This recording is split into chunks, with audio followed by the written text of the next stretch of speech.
우리가 함께 살펴보고 있는 마가복음 9장과 10장에 걸쳐서 예수님께서는 이제 예루살렘으로 올라가시기까지 진짜 마지막으로 제자들이 꼭 알아야 되고 꼭 믿어야 되고 꼭 지켜야 하는 정말 귀한 내용들의 말씀들을 가르치고 계셨습니다. 그 중에 가장 먼저 가르쳐 주신 것이 기도의 능력이었습니다. 예수님께서 변화산에서 내려오셨을 때 그 산 아래에서는 오랜 세월 동안 귀신에게 괴롭힘을 당하고 있는 어린아이가 하나 있었습니다. 그 어린아이에게 귀신을 물려나게끔 해야 될 제자들이 그렇게 하지 못하고 있었을 때 예수님께서는 이 더러운 귀신아, 이 아이에게서 나가고 다시는 들어오지 말아라, 이렇게 명령하시자 귀신이 감쪽같이 물러갔습니다. 이때 제자들이 선생님, 왜 우리는 귀신을 명하여 쫓아내지 못했을까요? 그때 예수님께서 가르쳐 주시기를 기도 외에 이런 유가 나갈 수 없느니라, 이렇게 말씀해 주셨습니다. 여러분, 우리가 세상 살면서 사탄 마귀 귀신의 활동과 그 배후의 세력들이 얼마나 활개치고 있는지 우리가 잘 알고 있지 않습니까? 어떤 힘으로 그 악한 영의 세력들과 싸울 수 있습니까? 오직 기도 외에는 이런 유가 나갈 수 없음을 확실히 믿고 기도의 능력으로 승리하는 저와 여러분들 다 되실 수 있기를 바랍니다. 그리고 예수님께서는 제자들을 함께 데리고 갈릴리 바다를 가운데로 지나쳐 그 북쪽에 있는 가버나움 본 동네에 아마도 베드로의 집으로 추정되는 곳에 이르게 되었는데, 그 이동하는 과정 중에 제자들끼리 서로 쟁론이 벌어졌습니다. 내가 크다, 내가 크다, 서로 출세하고 성공하고 싶은 그 마음 때문에 서로 자기 잘났다고 그렇게 싸우고 있었을 때 예수님께서 제자들을 다 불러 모아 놓으시고 그 제자들 가운데 어린아이 하나를 세우십니다. 그리고 그 아이를 꼭 품어주셔요. 그러면서 말씀하시기를 이 어린아이 하나를 영접하게 되어지면 누구를 영접하는 것이냐? 이 아이를 영접하는 것이 아니라 이 아이를 품은 바로 예수를 영접하는 것이 아니냐. 또 나를 영접하는 것은 나를 보내신 하나님을 영접하는 것이다.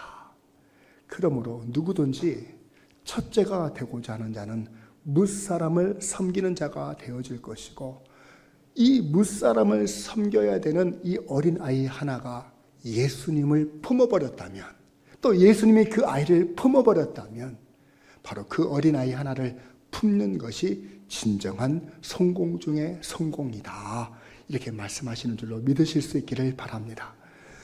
세상보다 크신, 우주보다 크신 하나님을 모시는 사람이야말로 진정한 성공자인 겁니다. 우리 호주머니에 돈만 가득해도 든든한데요, 천하 우주보다 더 크신 하나님을 내 마음속에 모셔버리면 이것이 진짜 성공이 아닐까요? 그 가르침 앞에 제자들이 다 순종하게 된 줄로 믿습니다. 저와 여러분들도 예수님을 모시고 살아가는 기쁨과 은혜가 넘치는 성도님들 다 되실 수 있기를 바라겠습니다. 이제 계속해서 예수님의 가르침, 오늘 본문에서는 배제와 포용이라고 하는 제목으로 함께 말씀을 나눠보려고 합니다. 배제란 무엇입니까? 받아들이지 않고 거부하는 것을 배제라고 할 것입니다. 포용이라고 하면 밀쳐내지 않고 너그러운 마음으로 받아들이는 것을 포용이라고 할 것입니다. 배제와 포용, 말이 어렵습니다만은 간단하게 말씀을 드리면 옛말에 이런 말 있죠? 입에 달면 삼키고 쓰면 뱉어낸다. 이것이 바로 배제와 포용입니다. 배제와 포용은 이렇듯 아주 말초적이고 아주 그 본능적인 사람의 활동이기도 한 것입니다. 뿐만 아니라 이렇게 한번 정리해 볼까요? 골리앗 앞에서는 물맷돌을 집어들고 사울 왕 앞에서는 칼을 칼집에 꽂는다. 누구 얘기입니까? 다윗의 얘기입니다. 다윗은 그 거대한 골리앗 앞에서는 담대하게 물맷돌을 집어드는 겁니다. 그러나 자기를 해치려고 했던 사울 왕 앞에서는 자기가 들고 있던 칼마저도 칼집에 꽂는 겁니다. 이것이 배제와 포용의 나름대로의 원리가 되는 것입니다. 그러니 이 배제와 포용은 어린아이로부터 장년에 이르기까지 모든 사람들이 살아가면서 다 가지고 있는 나름대로의 삶의 양식이고 태도이지요. 그 사람의 먹고 마시는 것부터 배제와 포용이 다 적용이 되고요. 그 사람의 직업과 그 사람의 나이와 그 사람의 철학과 그 사람의 종교와 그 사람의 국적과 다 밀접하게 관계되어 있는 것인데, 이 세상이 바로 갈등의 바다에 항해하는 우리 인생과 같지 않겠습니까?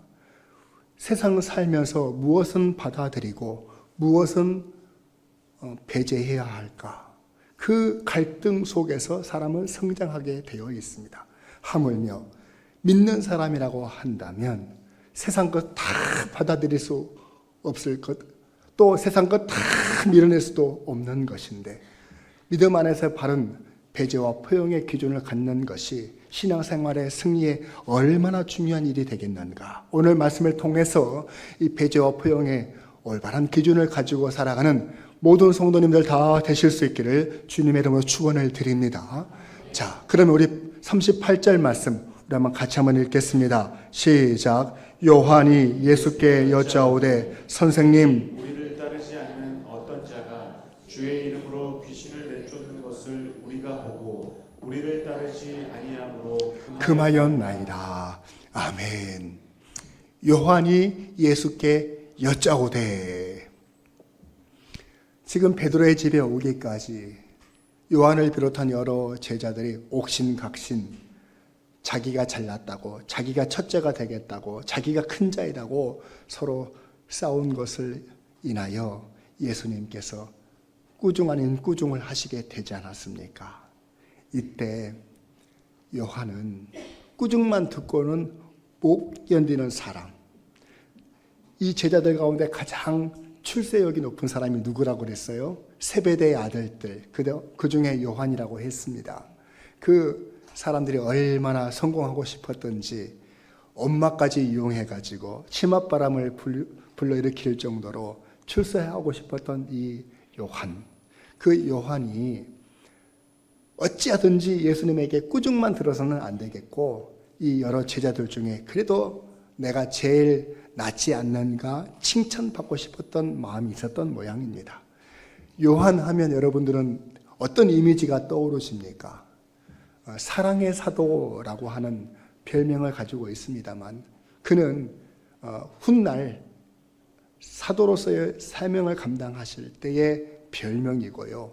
아직 미성숙한 이 제자의 신분으로서의 요한은 예수님께서 마가복음 3장 17절에 말씀하신 바와 같이 보아너게, 즉 우레의 아들이라고 하는 별명까지 누가 지어주셨다고요? 예수님이 지어주셨다고. 성격이 얼마나 불같던지. 한 번은 이런 일이 있었습니다. 예수님께서 제자들과 함께 사마리아 마을을 들어가시려고 하는데, 사마리아 그 마을 사람들이 예수님을 배제한 겁니다. 들어오지 못하도록. 그러자 화가 난 이 요한이 앞장서서, 예수님, 저것들이 우리를 못 들어오게 하는데 당장 하늘로부터 불을 던져서 이 마을을 멸해버리십시다 할 정도로 성격이 불같은 사람이었어요.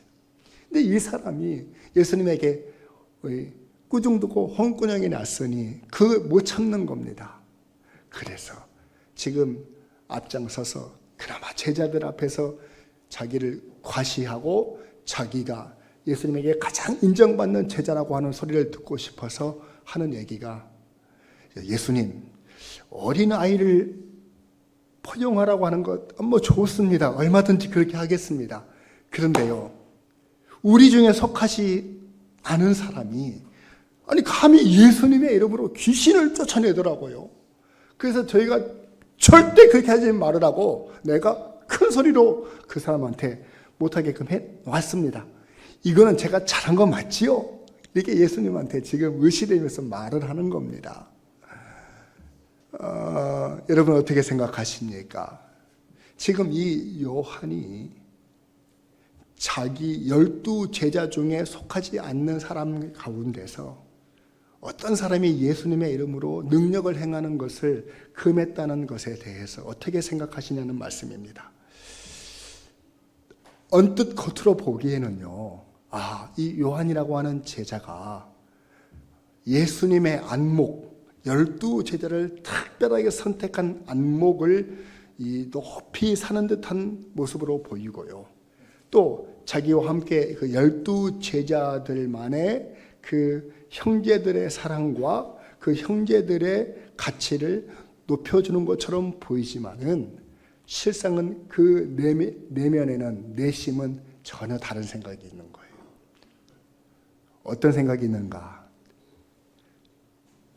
지금 예수님께서 이 어린아이 하나를 영접하라 하셨을 때 그 어린아이는 이 요한에게 있어서 전혀 품는 데 있어서 걸릴 것이 없는 사람입니다. 그 이유는 어린아이는 요한의 출세와 성공에 방해가 되는 사람이 아니기 때문에 그렇습니다. 경쟁 상대가 아니에요. 그러니 얼마든지 품어줄 수가 있어요. 그런데요, 귀신을 내쫓는 권능을 가진 사람은 요한에게 있어서는 걸림돌이 되는 겁니다. 요한에게 있어서는 상대해야 되는 자기 출세를 방해하는 방해꾼이 될 수도 있겠습니다. 그러니까 경쟁심과 그런 마음이 복합적으로 어우러져서 배제하고 싶었던 심리적인 배경이 있었다라고 볼 수밖에 없는 것입니다. 여러분, 이러한 태도가 예수님의 제자로서 예수님이 말씀하신 그 가르침을 제대로 받아들이고 있는 태도인가라고 하는 점입니다. 우리는 우리의 기준으로 넉넉하게 포용할 수 있으면 받아주고, 나에게 조금 불편함을 주고 이건 아니다 싶으면은 배제하려고 하는 그런 욕심은 있지 않은가. 그래서 이 요한이 말하는 그 내용을 다시 한번 38절 말씀을 한번 보십시오. 뭐라고 하는지요. 요한이 우리를 따르지 않은 어떤 자가 그를 우리가 보고 우리를 따르지 아니하므로 우리가 금하였나이다. 배제하는, 그 사람을 거부하는 기준이 다 누구에게 있는 것입니까? 우리에게 있는 겁니다. 자신의 마음에 들지 않으면, 우리 안에 속하지 않으면, 우리의 기준에 맞지 않으면 우리가 금하겠다. 이렇게 말하고 있는 겁니다. 이러한 배제의 기준에는 그 속에 특별한 특권의식, 특별한 자아의식이 있었기 때문에 이렇게 하는 것입니다. 여러분, 오늘 이 말씀을 통해서 이 요한이 과연 예수님이 기준이 되지 않고 자기가 기준이 되어 사람을 배제하고 포용하겠다라고 하는 태도를 갖는 것이 얼마나 안타까운 현실이 아닐 수 없습니다. 자기를 따르느냐가 중요하지 않고 예수님을 따르느냐가 중요한 것이고요. 자기들에게 속하였느냐가 중요한 것이 아니고 예수님의 이름의 능력을 믿느냐가 중요한 것인데, 온통 요한의 생각의 기준에는 자기만 가득했다라고 하는 것을 여러분 기억하실 수 있기를 바랍니다. 우리 한번 따라합시다. 주제 파악을 제대로 합시다. 정말 우리는 주제 파악 제대로 해야 될 줄로 믿습니다.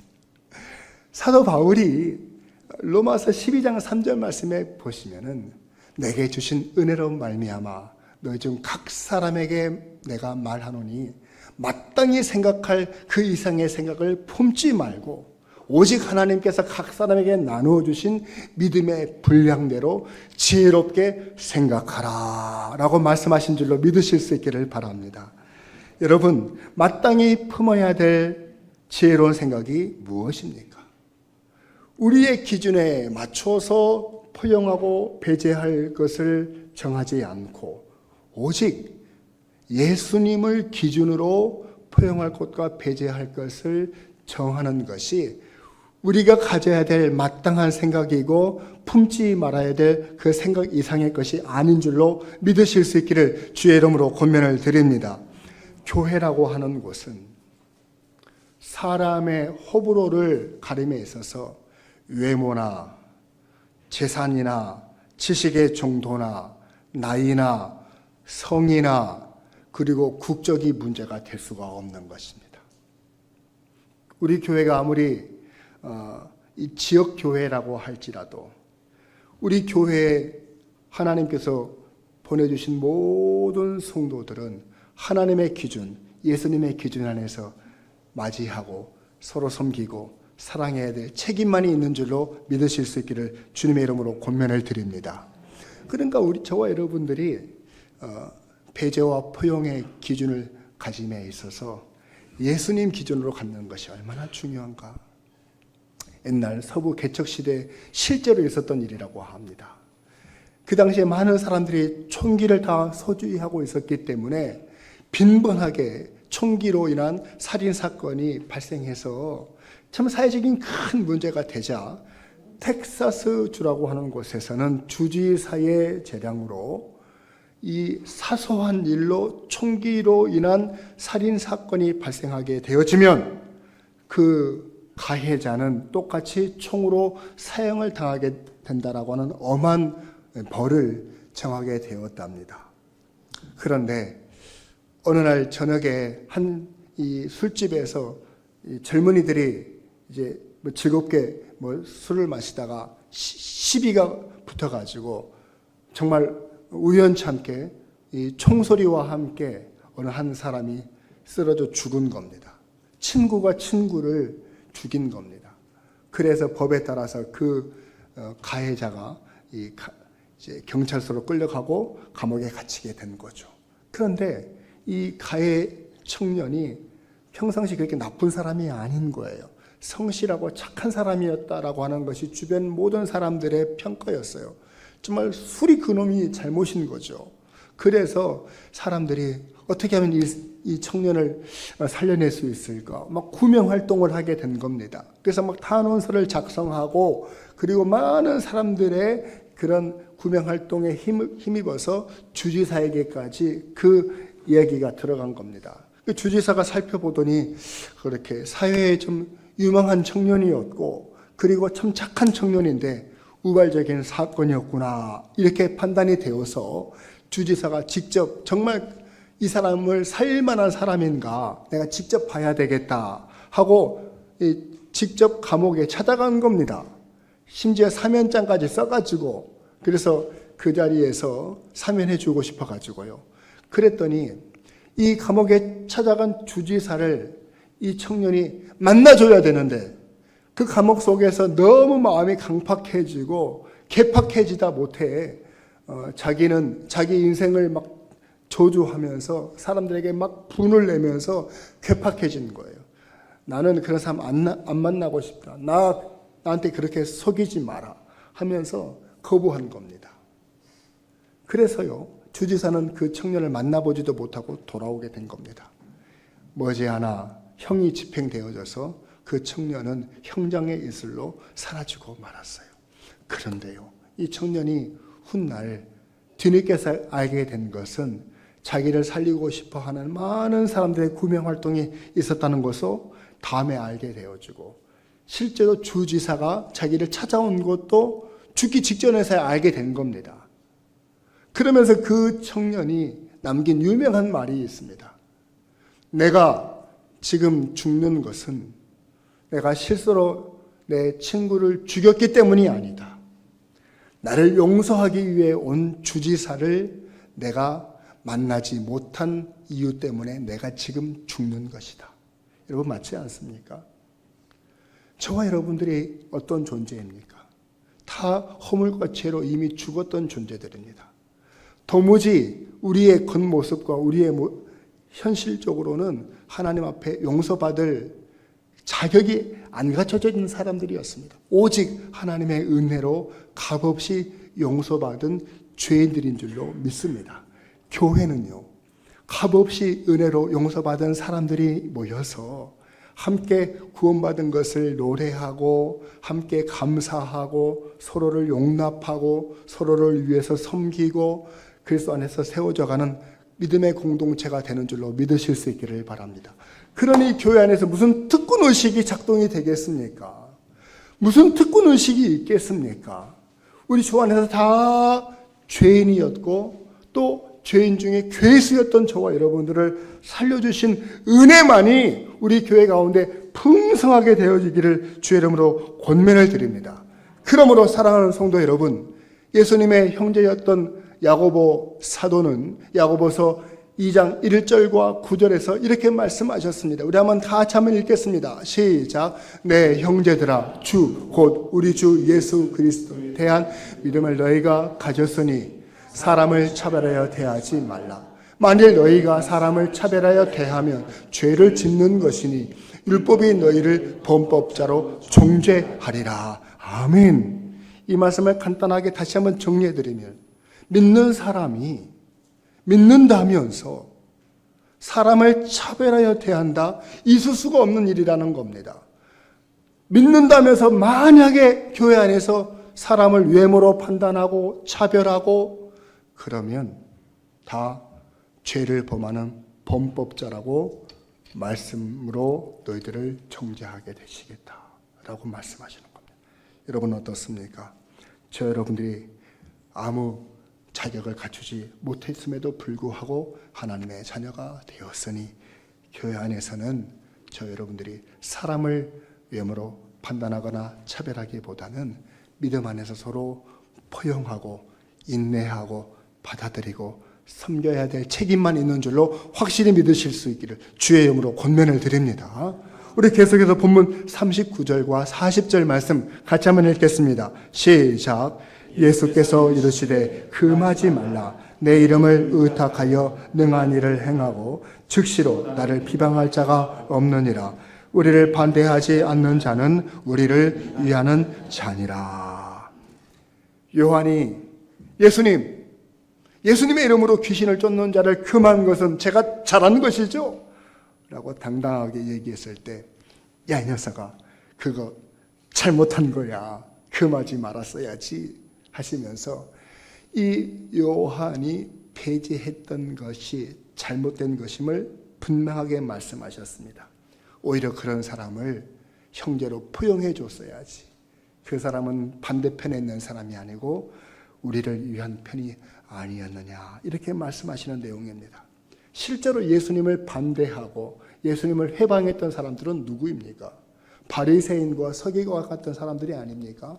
그 사람들은 예수님을 일컬어 예수는 이 마귀의 왕, 사탄의 왕, 그 사탄의 왕을 힘입어서, 즉 바알세불이 집혀서 능력을 행하고 다니는 사람 아니냐라고 하면서 거짓말로 사람들을 이렇게 선동했단 말이에요. 그래서 결국은 사람들로 하여금 예수님과 거리를 두고 거부하게끔 만들었던 사람들이 바리새인들과 서기관들입니다. 반면 이 사람은 누구입니까? 비록 12제자 가운데 들어있는 사람은 아니에요. 누가복음 10장에 보시면은 예수님께서 12제자 외에도 70명의 전도인을 따로 세우시더니 그 사람들에게 각자에게 귀신을 내어 쫓는 권능을 주셔서 전도하게끔 하셨습니다. 12제자에게만 특별히 그런 권능을 주신 게 아니라는 말씀이잖아요. 그런데 이 제자들은 자기들만의 특별한 그런 권세인 줄 알고 자기들 12사람 안에 들어가지 않으면 배제했지만, 예수님은 12제자뿐 아니라 많은 사람들이 따라오는 것을 절대 배제하지 아니하시고 그들도 각자의 사명과 은혜로 예수님을 섬기고 예수님과 동행하도록 포용해 주셨다는 사실을 여러분 기억하실 수 있기를 주의 이름으로 권면을 드립니다. 요한은요, 아까 38절에서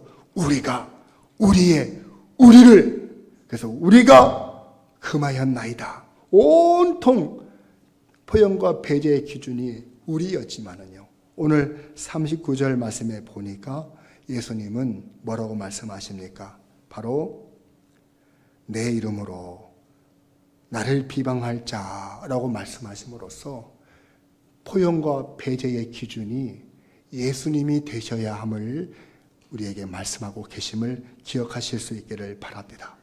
그러니까 이 요한은 포용과 이 배제의 기준이 예수님이 가지고 계시는 포용과 배제의 기준과 사뭇 달랐음을 우리에게 말씀하고 계시는 겁니다. 제자들은 자기들에게 유리하면 포용하고 자기들에게 불리하면 배제했지만, 그러나 예수님은 그런 기준으로 하면 잘못된 것이다. 오직 예수 이름 안에서 포용하고 예수 이름 밖에서는 배제하라고 말씀하시는 줄로 믿으실 수 있기를 주님의 이름으로 권면을 드립니다. 여러분, 사도 바울이라는 분은 복음을 전하다가 로마 감옥에 갇히게 되었습니다. 그래서 많은 사람들이 사도 바울이 감옥에 갇혔네. 그러면 우리가 더 열심히 복음을 좀 전해봐야 되겠다. 그래서 예수의 이름으로 세례를 베풀기 시작합니다. 그 중에는 착한 마음으로 사랑의 동기로 열심히 전도하는 사람도 있었지만은 그 중에는 전혀 다른 마음이죠. 투기하는 마음과 분쟁하는 마음으로 열심을 내는 사람들도 있었단 말이에요. 그런데 이 사람들이 사도 바울에게 찾아와서 일러 바칩니다. 저 사람은 사도 바울이 갇혀 있으니까 더 열심을 내고 자기 이름을 드러내려고 하는지 저 열심히 더 복음을 전도하고 다니려고 있네요. 이렇게 얘기하자.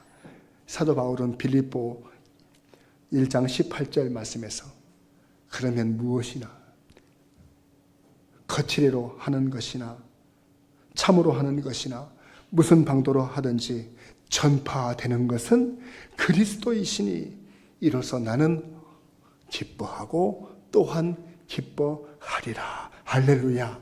여러분, 정말 이 마음이 바로 믿음 안에서 예수 안에서 참된 표현과 배제의 기준이 되는 줄로 믿으실 수 있기를 바랍니다. 우리가 예수 제자가 됐다는 것이 내 이름을 높이기 위한 것입니까? 내 명성을 높이기 위한 것이었습니까? 그렇지 않지 않습니까? 복음과 교회와 그리고 천국의 영광을 위해서 우리의 삶이 드려지고 우리의 이름이 쓰여지고 우리의 은사가 쓰여짐을 통하여서 오직 예수님의 이름만이 높여지는 것이 예수 제자의 본분인 줄로 믿고, 그래서 20절 말씀에 보시면 살든지 죽든지 오직 내 몸을 통해서는 예수 그리스도의 이름만 존귀하게 되게 하리로다 라고 하는 고백이 있는 줄로 믿으실 수 있기를 바랍니다. 사랑하는 성도 여러분, 저는 이 말씀을 준비하는 가운데 찬송가 323장 3절 이 가사가 팍 떠오르더라고요. 존귀 영광 모든 권세 주님 홀로 받으소서. 멸시천대 십자가는 제가 지고 가오리다. 이름 없이 빛도 없이 감사하며 섬기리다. 이름 없이 빛도 없이 감사하며 섬기리라. 이런 모든 고백이 저와 우리 모든 성도님들의 진심 어린 고백이 되어질 수 있기를 주의 이름으로 축원을 드립니다. 우리 이제 마지막으로 41절 말씀 우리 한번 같이 보십시다. 시작. 누구든지 너희가 그리스도에게 속한 자라 하여 물 한 그릇이라도 주면 내가 진실로 너희에게 이르노니 그가 결코 상을 잃지 않으리라. 38절, 39절, 40절에 이르기까지 배제와 포용의 원리와 기준에 대해서 말씀하신 예수님께서 실제적인 예를 하나 들어주신 겁니다. 누구든지 너희가 예수님에게 속한 자라고 해서 너희에게 물 한 그릇이라도 준다면 그 사람은 너한테 물 준 것이 아니고 누구한테? 예수님, 즉 예수님 당신에게 물을 대접한 것인데 그런 사람에게 내가 결코 상 주는 것을 잊지 않고 반드시 주겠다. 이렇게 말씀하시는 겁니다. 여러분, 우리 교회가요, 매주 목요일이면 오직 예수 전도대가 활동을 합니다. 오후 2시면 함께 모여서 뜨겁게 찬양 부르고 말씀으로 영적으로 무장하고 한 3시부터 나가서 이 지역의 상가와 그리고 다니는 행인들과 아파트와 또 경로당과 그 밖에 많은 사람들에게 복음을 증거하는데 오늘날 전도하는 것이 얼마나 힘든 일입니까? 아파트의 문을 안 열어줍니다. 그리고 지나가는 사람에게 예수 믿고 구원받으십시오. 그러면 칭! 이러면서 그냥 내팽개치고요. 받는 자리에서 그냥 필요 없으니까 안 받으랍니다 하면 좋을 텐데 받아놓고 가서 땅바닥에 버리고 가네요. 그러면 미래로 교회라고 하는 이름이 딱 적혀져 있는 그 종이가 땅바닥에서 사람들에게 밟히면 우리 마음이 밟히는 것 같고 예수님의 이름이 밟히는 것 같아서 얼마나 마음이 괴로운지 몰라요. 근데 그렇게 괴로운 일만 있는 게 아니고요. 어떤 사람들은요, 예수 믿고 구원 받으세요. 우리 미래로교회 한번 와보세요. 이렇게 전도하면은 됐어요. 저도 교회 다니거든요. 이러면서 이제 싹 가는데 그냥 가는 줄 알고 봤더니 한참 있다가 그 사람이 뭐 하나 들고 오는 거예요. 이거 드시면서 하세요. 네, 그냥 간 줄 알았더니요. 바카스 한 병 사오고 음료수 한 병 사오고 커피 한 잔 사가지고 와가지고 저는 바빠서 전도 못하는데 이렇게 전도하시니까 너무너무 귀하시고 참 존경합니다. 그런 마음의 표현인 거죠. 전도하면서 열매를 맺는 것도 참 귀한 일이지만은요. 믿음의 사람들이 복음의 열정을 가지고 수고하는 분들에게 이렇게 물 한 잔이라도 대접하는 것이 얼마나 큰 힘이 되는지 해본 분만 알아요. 해보시고 경험해 보신 분들만 아멘 한번 해보세요. 예. 아직 아멘 못하신 분들은 3월달부터 시작되어지는 이 오직 예수 전도대 개봉박두 오셔서도 그 은혜와 그 감격을 한번 경험해 보실 수 있기를 정말 초대합니다. 여러분 어떻습니까? 우리가 세상 살면서 물 한 잔 대접받는 것 진짜 별것 아니라고 할 수 있어요. 그런데 오늘 제가 좀 감기가 좀 걸려가지고 물 한 잔이 얼마나 귀한지 한 잔하고 먼 길을 떠나는 여행자에게도 물 한 잔이 귀하고요. 특별히 열심히 일하는 농부에게 물 한 잔은 얼마나 시원하게 새 힘을 주는지 몰라요. 그렇게 우리의 작은 섬김이 예수님 안에서 이루어지게 되어진다면 사람에게도 주는 대로 받게 되지만은요. 오늘 본문 말씀 41절과 똑같은 말씀이 마태복음 10장 42절에도 나오는데 우리 같이 한번 읽어보실까요? 시작. 또 누구든지 제자의 이름으로 이 작은 자 중 하나에게 냉수 한 그릇이라도 주는 자는 내가 진실로 너희에게 이르노니 그 사람이 결단코 상을 잃지 아니하리라 하시니라. 할렐루야. 마가복음 9장 41절이나 마태복음 10장 42절이나 똑같은 내용의 말씀인데 제 눈 속에 확 들어오는 단어가 바로 결단코, 그리고 마가복음에는 결코라는 말이에요. 무슨 뜻입니까? 반드시라는 뜻입니다. 하나님께서 반드시 그 사람에게 상을 갚아주시리라.